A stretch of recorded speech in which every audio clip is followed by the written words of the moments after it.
Hey, how you doing? So today we're going to go back over the structure and LZX internal feedback setup, but this time I'm going to actually add some controller aspect to it using the pressure points.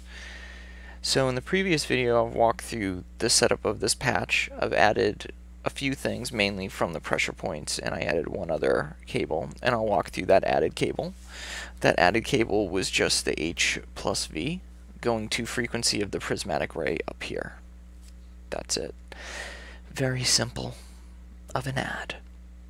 But this time I'm using the structure, and I changed the patch, and this patch is for vid feedback in EFX1, and in display its vid is flip HV, feedback is subtract, and EFX1 is bloom.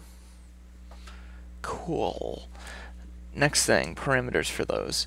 So on CV1 is feedback gain, CV2 is intensity, CV3 is size, CV1 is also threshold and gain, sorry.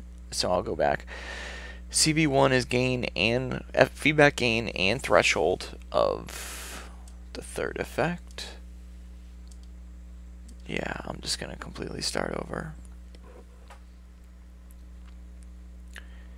Hey, how you doing? Today we're going to go back over the structure and LZX internal feedback setup, but this time I've added pressure points to add a little more controllability to the patch in case you wanted to create sections for a piece.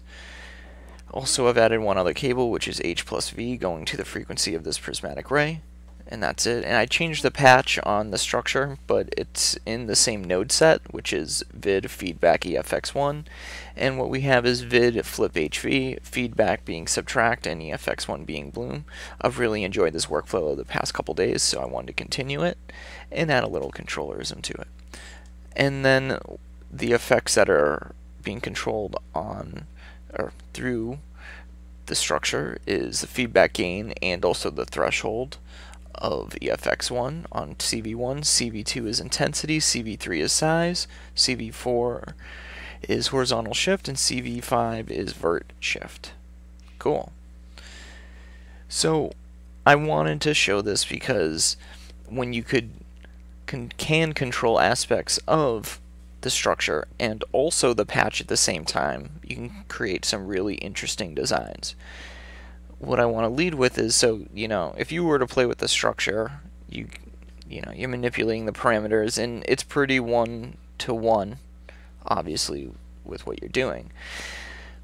In this setup, when you use one of the waveform generators, there may not always be apparent right away. You can kind of see it here, but let's see, can you see this waveform? I had to dial it in a little bit, which is great. Cool. What the even cooler part of this is, when you use these waveforms, the feedback will actually adhere to them, and in some ways will become very much like fluid. And so what I want to demonstrate is how you can utilize, in this case, a frequency modulated waveform generator, video waveform generator, and also this prismatic ray. See, you can't really see too much of the prismatic ray. Here's the waveform generator. Now the filter plays a lot of handle in this, or if you got an arch, and the marble index as well.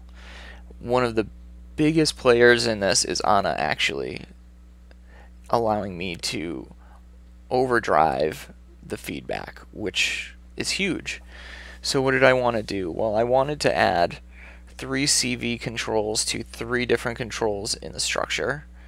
And first one is, that goes to the threshold and gain, feedback gain. The next one is this one's the threshold and feedback gain. I thought I had them labeled right.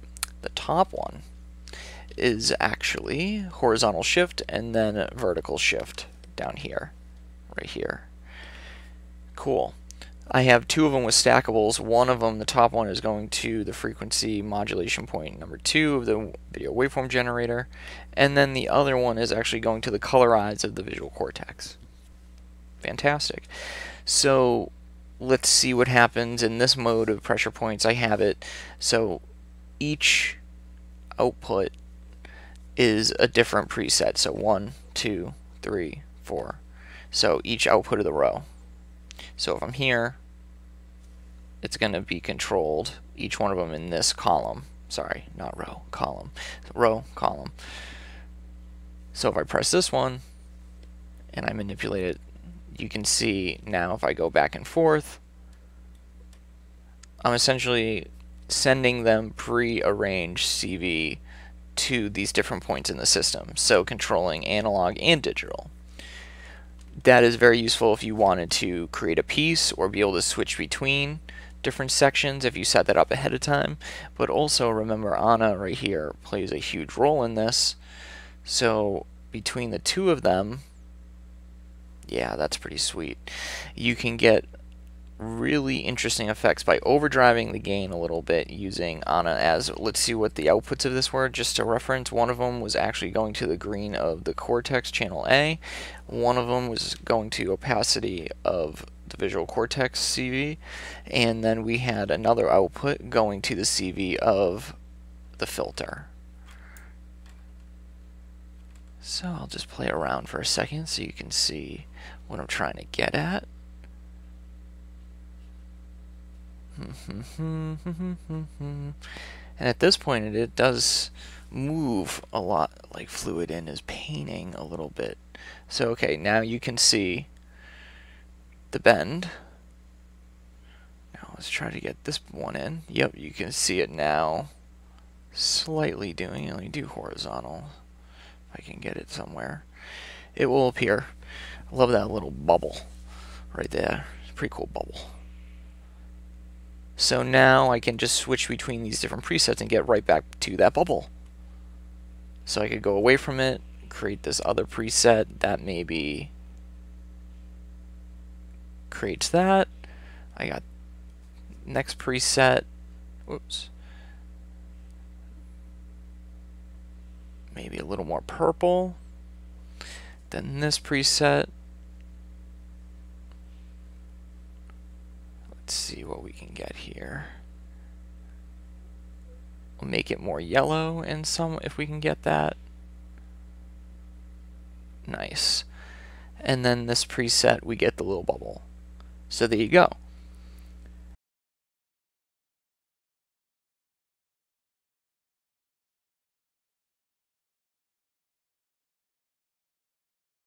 The cool part, the cool part of this is when you then have a MIDI controller and have some type of interface like this, you have a lot of real-time control of feedback, which now you can create bubbles like that. So yeah, pop away.